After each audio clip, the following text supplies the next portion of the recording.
ഇപ്പം എൻ്റെ ഒരു പ്രായത്തിൽ നോക്കുമ്പം കുറച്ച് കാലമായിട്ട്, അതായത് ഒരു 25 ഒക്കെ കഴിഞ്ഞപ്പോഴത്തേക്ക് ജീവിതത്തിനെ മനോഹരമാക്കി മാറ്റിയ പല ആൾക്കാർ ഇങ്ങനെ കൊഴിഞ്ഞു കൊഴിഞ്ഞു പോയിട്ടുണ്ട്. അപ്പോൾ നമ്മൾ ജീവിതത്തിലോട്ട് തിരിഞ്ഞു നോക്കുമ്പം വല്ലാത്തൊരു വിഷമമുണ്ട്, ഒരു ശൂന്യതയുണ്ട്, ഒരു ഡാർക്ക്നെസ് ഉണ്ട്. പ്രിൻസസിൻ്റെ ജീവിതം വളരെ മനോഹരമാക്കിയ ഒരുപാട് ആൾക്കാർ ജീവിതത്തിൽ നിന്നിട്ട് കൊഴിഞ്ഞു പോയിട്ടുണ്ട്. ഇപ്പോൾ ഈ ഒരു സമയത്ത് പ്രിൻസസ് അതിനെ എങ്ങനെയാണെന്ന് വിലയിരുത്തുന്നത്? അല്ലെങ്കിൽ ഈ ശൂന്യത ഇങ്ങനെയൊക്കെയുള്ള ഒരു ഒരു ഡൾനെസ് ഫീൽ ചെയ്യാറുണ്ടോ? എത്ര പ്രാവശ്യം എത്ര പ്രാവശ്യം കൊട്ടാരത്തിൽ തന്നെ അടഞ്ഞ മുറികളും തുറക്കാത്ത ജനലുകളും നിശബ്ദത, ശബ്ദത്തിനേക്കാളിലും വലിയ നിശബ്ദതയും. വേറെ ആരെപ്പറ്റി പറയണം? ഒറ്റയാളെ പറ്റി പറഞ്ഞാൽ മതിയല്ലോ. ഞങ്ങളുടെ പൊന്നമ്മാവൻ, ചിത്തിര തിരുനാൾ മഹാരാജാവ് തിരുമനസ്, അമ്മയുടെ ജ്യേഷ്ഠൻ.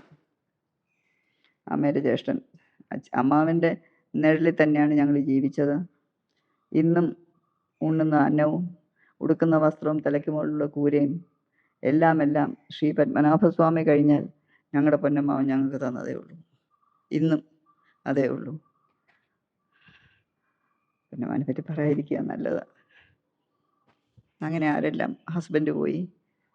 അമ്മാവൻ, അച്ഛൻ പ്ലെയിൻ ക്രാഷ് മരിച്ചു, ഹസ്ബൻഡ് കാർ ക്രാഷ് മരിച്ചു, അക്കയുടെ കൊച്ചുമകൻ മരിച്ചു, പിന്നെ അമ്മ, അങ്ങനെ എത്രയോ പേര്, അമ്മൂമ്മ. അപ്പോൾ ഒരു ജീവിതത്തിൽ എത്രയോ പേര്, പിന്നെ കുടുംബത്തിലുള്ളവരെ അല്ലാതെ തന്നെ വളരെ വേണ്ടപ്പെട്ട ആളുകൾ. എനിക്കെല്ലാം എൻ്റെ പഠിപ്പിച്ച സാറ് അനന്തനാരായണയ്യർ സാറ്. അപ്പോൾ അങ്ങനെയൊക്കെ. പിന്നെ എൻ്റെ ഫ്രണ്ട്സിൽ ചിലർ കൂടെ പോയിട്ട്, അങ്ങനെ അതിപ്പോൾ എല്ലാവരുടെ ജീവിതത്തിലും അങ്ങനെയല്ലേ? ആരെങ്കിലും ഒരാളുടെ ജീവിതത്തിൽ പറയാൻ പറ്റുമോ നമുക്ക് വേണ്ടപ്പെട്ട ആരും പോയിട്ടില്ല എന്ന്? പറയാൻ പറ്റില്ല. എല്ലാവരുടെ ജീവിതത്തിലും ഉണ്ട്. പിന്നെ മുമ്പോട്ട് പോകണം. ചിലപ്പോൾ ശരിയാണ്, ഇനി എന്ത് എന്ന് തോന്നിപ്പോവും, ഇനി എന്തിന് എന്ന് തോന്നിപ്പോവും, ഇനി എങ്ങനെയെന്ന് തോന്നിപ്പോവും. പിന്നെ അങ്ങനെ പോകുന്നു. ഒരുപാട് പേരെ നന്മ, കുറേ പേര് ശൂന്യം പറയുമായിരിക്കും, പക്ഷെ അതിന് പകരം കുറേ പേര് നന്മ പറയും. ജീവിതവും അങ്ങനെയാണല്ലോ. എല്ലാം പ്ലസും മൈനസും അല്ലല്ലോ, രണ്ടുമുണ്ട്.